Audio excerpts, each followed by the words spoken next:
let's talk about Texas. First place in the Big 12, and obviously the whole Chris Beard situation put them in a tough spot.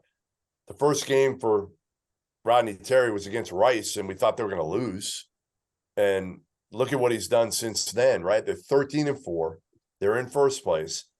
And now the question is, to me, legitimately, because, he starts winning a little bit. You're like, all right, this is a cute story, right? Cute story, but he's never going to get the job permanently. And now it's like, what does this guy have to do to show that he deserves this job permanently, Kevin? What does he need to do? To me, I think it has to be a Final Four. Like, I understand. I think he's done a really good job with this group, but I think you have to understand he's in the perfect interim coaching situation, right? He has multiple former head coaches on his staff. He's got one of the oldest teams in the country. He's got guys who've played in March Madness with a guy like Tyrese Hunter and Jabari Rice, who's been huge for them.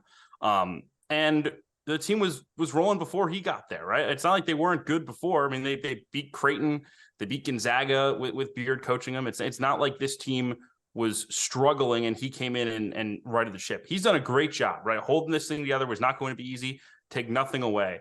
But I just think at a job like that, I would be really reticent, and especially because you look at some other situations somewhat similar to this, right? Like I look at Isaac Brown at Wichita State, and he earned it, right? He did everything you could possibly do on the court to earn it. You had to give him a chance, but it hasn't worked out because he wasn't the best candidate for the job. And I think when you look at Rodney Terry, I tweeted this earlier today.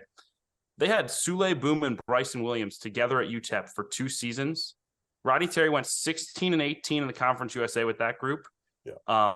They didn't win a conference tournament game. They didn't play in the postseason. That's not to say he's a bad coach, but when you're looking at the candidates for Texas, right, a top 10 job, I just think you have to shoot higher. And maybe you go through the list and nobody wants to come, none of the big names. You say, all right, we've got this, bird in the hand right here with Rodney Terry. You come back to him. Maybe you go that route. But to me, for him to seal it on the court, I think it has to be a Final Four.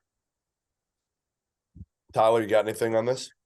For me, I don't really think Rodney Terry's gotten the hype that he deserves. I think he's done an unbelievable job. And I understand they have good players. Chris Beard did a great job. But to keep these guys motivated, and I know they have some veteran leadership on their team too, and these guys aren't young. But I think he's done an unbelievable job. And to me, I don't look across the board and see somebody that has – like a surefire, hey, we gotta hire this guy because he's going to start the program from this, really build our program up. I don't know. I think he's got a realistic shot.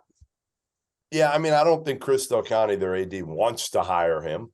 But again, like Kevin said, I don't think Darren Boatwright wanted to hire Isaac Brown, but they wanted a high enough level that you almost have no choice. I agree. I think it probably has to be a Final Four.